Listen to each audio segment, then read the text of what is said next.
Hi guys, welcome back to the Pageant Project. Up front, if you hear screeching in the background, that's not someone being strangled, that's the birds, the local birds here in Sydney, Australia. Cockatoos, kookaburras can be very loud, so apologies for that. I wanted to get outside this week because I've been putting the finishing touches to the first draft of my new pageant book, Beginner's Guide to Pageantry. And if you've ever done any writing, sometimes you hibernate indoors for way too long and forget to eat, drink, sleep, and see the sun. So I thought I'd take this chance to get outside. And speaking of the Beginner's Guide to Pageantry, I've structured it so that it takes a newbie pageant contestant from the very beginning of the process. And one of those processes, which you've probably been through, is you've got to select a pageant to begin with. Assuming you decide to compete in pageantry, the next step is, well, which one am I going to compete in? And obviously in this day and age, you're spoiled for choice. But in the US, primarily, and maybe even in the UK and Australia to some extent, it's sort of coming to the midpoint or end of a lot of the pageants. A lot of you have competed already. If you've won, great. If you lost, then you've learned. So that's great as well. But you are probably already deciding, well, do I want to compete again next year? And if so, do I stay with the same system or do I switch? If you've been on the sidelines, maybe you're deciding to get your toes back in the pool, in the pond, so to speak, and you're going, okay, I've tried a few pageants, which one do I want to compete in? And I wanted to just put my 5 cents in for this because it's been interesting. I've spoken about my journey over to America many times recently. It's now been about 5 weeks. I think I spoke to Miss Maryland volunteer Brooke Nixon just this morning. And I've spoken, I think, enough about Miss Volunteer America and how important it was to me to sort of help me with my feeling of jadedness with the pageant industry, because I really hadn't found a system that I thought I could get behind. I don't want to talk about that anymore. I've talked about that enough, but I think it's very important. What I do want to talk about is that you find a system that aligns with you. Now, I think I got lucky with Miss Volunteer America only because I've done so many interviews. And I've done hundreds of interviews over the last basically decade. And so I have a pretty good idea at this point as to what I would want from a pageant. Or, I mean, from my perspective, it's the contestants from which system end up being the most interesting interviews. That's what I'm after. Obviously, I'm not entering the pageant myself, God forbid. But one of the things that I really did notice is that the more contestants, and these were state title holders, to be clear, the more state title holders I interviewed from this system, the more I was impressed by what they had to say and how well they said it. And full disclosure, that's not always the case. I've interviewed sometimes national title holders of big systems and found that they didn't have much to say or they couldn't articulate their thoughts very clearly. And that's why I went over to America, was because I felt like this system had something different. And the reason I mention this is because it's very important you decide what it is you're looking for in a system. And I don't think you necessarily find that just by doing pageant after pageant after pageant. I don't think you do it by entering the same pageant that your best friend did necessarily. And I think you need to, it's like when I say, if you want to take on a coach, you should try a few coaches, because if you've only tried one, how would you know that that's the best coach for you? And that's a cockatoo. And I say the same with pageants. I think you really want to try at least a couple of pageants before you can really know definitively that you found the pageant that is the best fit for you. And I say this because a lot of girls will fixate on, let's take an example, the Miss Universe or the Miss USA system, which are the biggest systems still probably in the world, at least in the Western world. And they will hyperfixate on, the dream is to end up as Miss USA or Miss Universe someday. And my question immediately would be, why? I would have understood that, by the way, and I'd say the same about any sort of fixation on any system, whether it's Miss America or any other system. I would say 20 years ago, it would make more sense, because those systems, cockatoo again, those systems were so well known, and if you were to win that title, you'd become an instant overnight celebrity, and I think people everywhere would stop you on the street. That's simply not the case today. I mean, if you're Miss Universe or Miss USA, sure, but even those brands, specifically those two brands, have been tarnished quite badly over the last few years. And I know this because I just interviewed Claudia Michelle, who was a former social media manager for Miss USA before Noelia Voigt and Uma Sophia stepped down. And she said exactly the same thing. She said the brand has lost a lot of its brand value over the last few years because of the actions of its leadership team. And so rather than just going, oh, I want to be Miss USA or I want to be Miss Universe, take a step back and go, okay, hang on. I've tried go and try a few pageants and even have some time away and ask yourself, what is it that I think I really want from my pageant journey before investing the blood, sweat and tears that you and I both know that it takes. Like if you're going to take it serious, if you just want to do one for fun, go and do it for fun. That more power to you. But if you want to take it seriously, in inverted commas, you've got to ask yourself, okay, what is it that I actually want? And what is it that I don't want? And I've written about both of these in the book because I think it's really important that you get clear on both. What is it that I do want? What is it that I don't want? And out of both of those lists, if you just make a bullet point of lists, 5 to 10 things you want and 5 to 10 things you don't want, and then go back through both lists and highlight the ones that are non-negotiables, your musts or your must-nots. So for example, one of your musts might be, I want to be able to network with amazing women, or I really want to speak about my environmental advocacy or my mental health advocacy, or just my advocacy is important in general. And I want to highlight that through my pageant journey. And in that case, I'd be saying, well, why do you really want to do a Miss USA or Miss Universe? Because those are more model-centric pageants. Not that there's anything wrong with that. But the advocacy is never really the central point unless you make it so. But there are platforms, for example, one of your musts might be, I want a scholarship because I want to graduate debt-free, in which case Miss USA is off the board and you're looking at systems such as Miss America or Miss Volunteer America. If one of the things that you don't want is, for example, I don't want to compete in swimsuit, then that rules a lot of systems out as well. It rules out Miss USA again. It would rule out Miss Volunteer America. And these things can change over time. But my point is, you got to start with what it is you do want, what it is you don't want. And out of both of those lists, which are your non-negotiables? And I say this because you're going to get, let's say you compete next year and you get to the point where you've put in 3 months, 6 months, or a whole year of your blood, sweat and tears into this endeavor. If you don't win, and I mentioned this in a video just the other day, 99% of us on that stage aren't going to win because at the end of the day, there's only one person who walks away the title holder. I mean, 99% is an example, but you know what I mean. Only one person in general will walk away. Only one woman will walk away with a crown on her head. So there's a high chance, and I don't view this as negative thinking, this is just the reality of it. There is a high chance that you might not walk away with a crown, in which case I need you to ask this question of yourself and be able to answer it truthfully.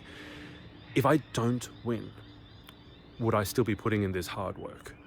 Or even to put it more bluntly, if I come dead last, is what I'm doing in the preparation phase for this pageant, is that worth it? Is it something that I would have wanted to do anyway? Is it work that I found valuable? Have I learned skills? Have I met amazing people? Or am I going to look back at this, if I came stone cold last, would I look back at this and go, you know what, this whole thing was just a waste of time?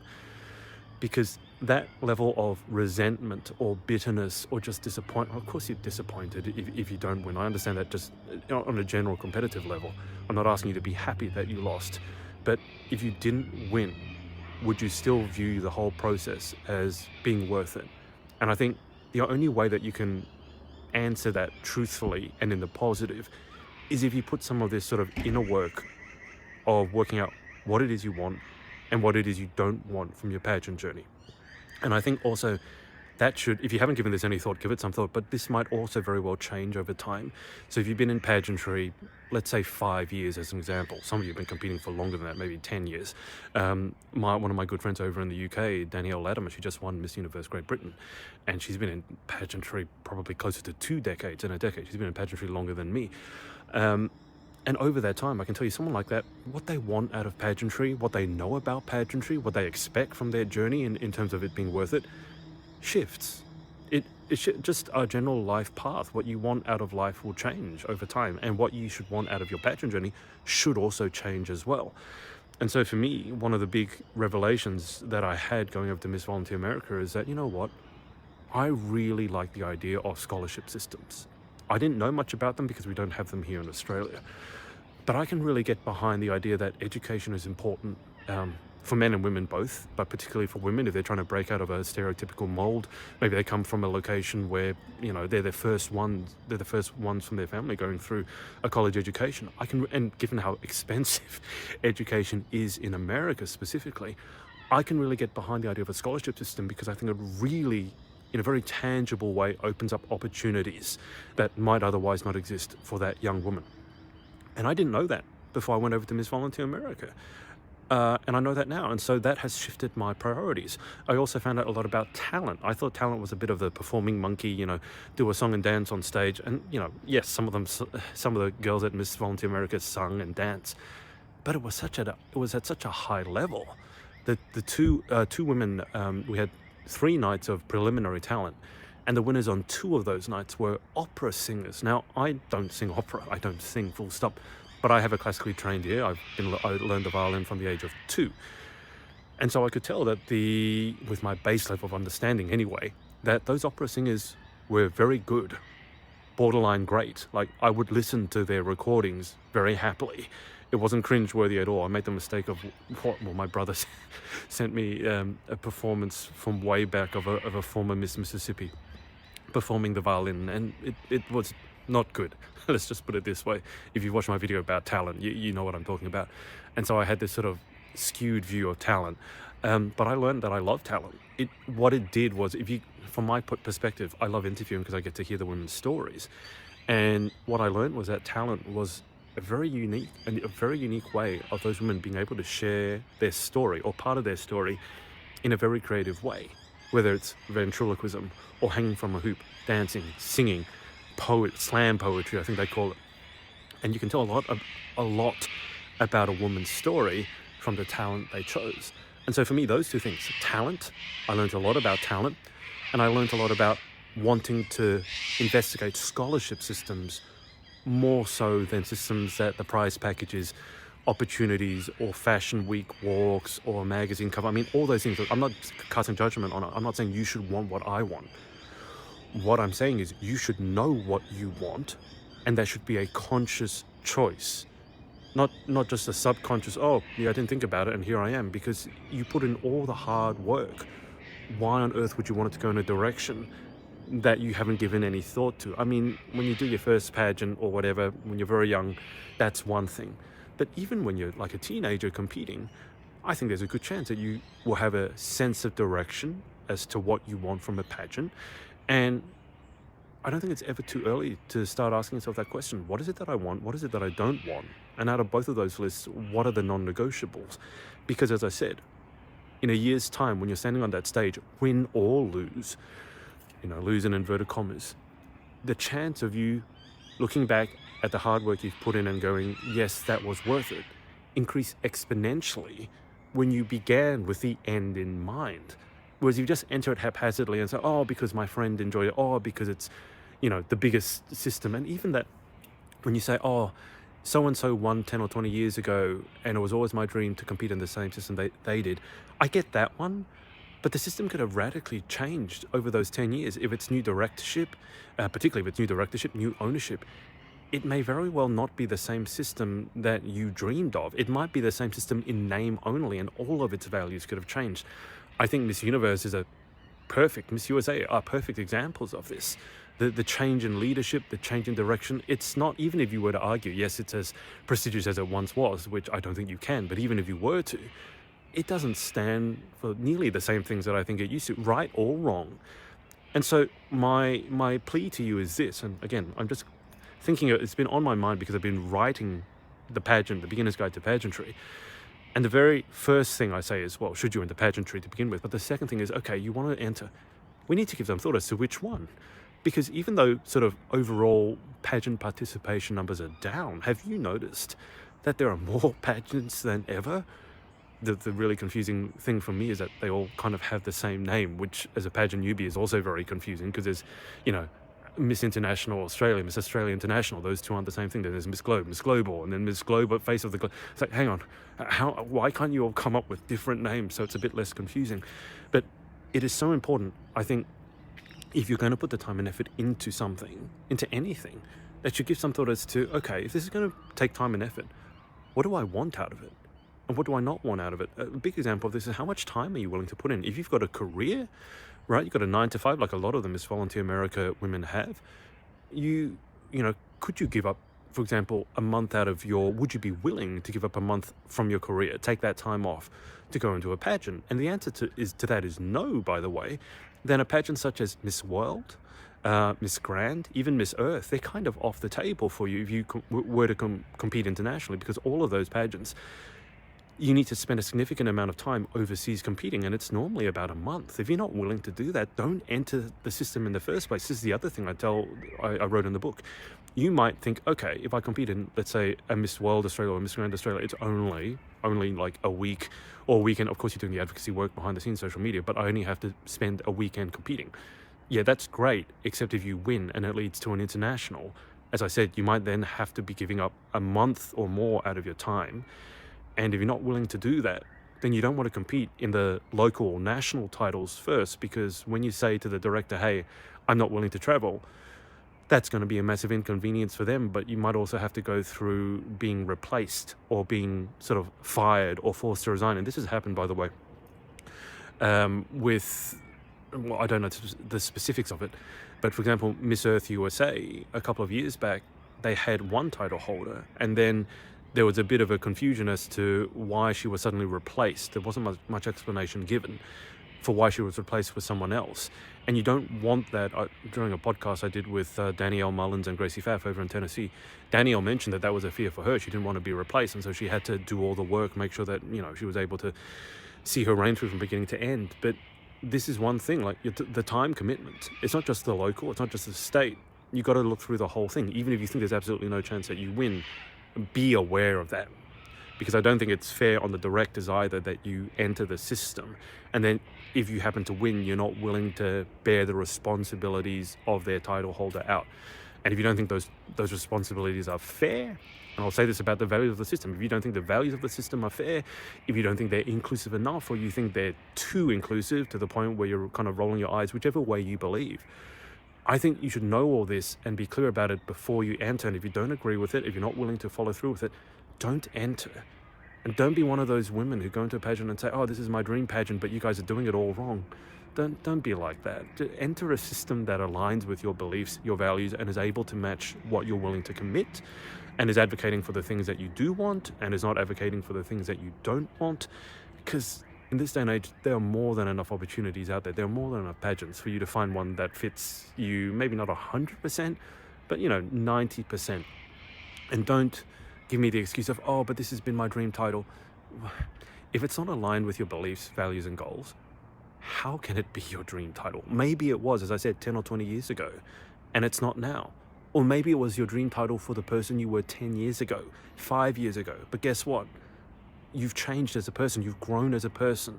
And maybe the perfect match for you back then is no longer the perfect match for you. It's like relationships. When we first start dating, maybe you don't know what you're looking for. And then you end up in a relationship and you go, what am I doing here? This is crazy. This is not what I want at all. And, you outgrow the relationship. And it's exactly, I say when it comes to pageants, you think of it more like dating than, it's more of an art than a science. You've got to find the right match for you. And I say the same with the judges. The judges are really, you might be a match for the judges, what they're looking for, and you might not be. It's not really a science. It's more of an art. It's a bit of luck and grace, frankly, involved. So I'm hoping you've grown as a person over the last year, so maybe you've outgrown a pageant. Maybe you've been competing in the same system or same systems for a year, 2 years, 5 years, whatever it is. Maybe it's time to look somewhere else. Maybe it's time to expand, or the other way around. Maybe you've gotten sick of competing in those big systems that seem to just pick the most glamorous girl time after time after time. Maybe give some thought. As I said at the beginning of this, think about what it is you want. So maybe you don't want the glam. Maybe I'm thinking about going back into education. I could do with a scholarship. I like the sound of that. And so maybe you go from a bigger system to a more niche one because it fits you. And there's no shame in that. There's no shame in going for the niche one. I'd say more power to you, because you're being more intelligent about it. And it's not even about, I have a greater chance of winning. It's no, this system I'm willing to put my effort into. And the other one always made me feel like just a number, just making up the numbers, taking my money, and that was it. So going into next year's pageant season, because as I said, I've noticed a lot of you have competed now and there's a lot of handovers going on. give some thought to what I said. At the very least, write up your list, your bullet point list. What are 5 to 10 things you do want? What are 5 to 10 things you don't want? And out of those lists, highlight your non-negotiables. And even just doing that, when it comes time, even when it comes time to enter another pageant, just because you've done that list, just the fact of doing it, it will pop back in your mind and you'll go, hang on, I wrote that list when Adrian did that crazy podcast or that video. What was on that list? What was on the things that I did want? What were the things I didn't want? You know what? Maybe it's time for a change. Or maybe you enter the same system, but you have a renewed sense of, yes, this is the right system for me. And I'll tell you, and I'll finish on this, by the way, when you do find a system that resonates with you, that you can get behind 100%, you'll know it. It's not to say it's perfect, but you'll know it. It will feel different. It will feel easier, not because you put less work into it, but because you're not having to work against yourself. You're not having to push it, a boulder uphill all the time like Sisyphus. Things will seem easier, things will seem more aligned, and things will seem like they're worth it, regardless of the win or not. So that's my rant for this week. Put some thought into that. Keep an eye, obviously, out for the new book. I'll post on socials and all over the place. I'll let you guys know when it's out. It's not for complete new, pageant veterans. It's to make the journey when you're a pageant newbie, which it can be so overwhelming. You don't know where to start. Everything has got the same names, all these different systems, different judging, different lengths, different all that. It's just meant to make that a bit less overwhelming. But it wouldn't hurt you guys watching this, listening to this, even if you are a pageant veteran. Maybe, as I said, you've grown over the years, and maybe it's time to do things a bit differently. And that's a good thing, not a bad thing.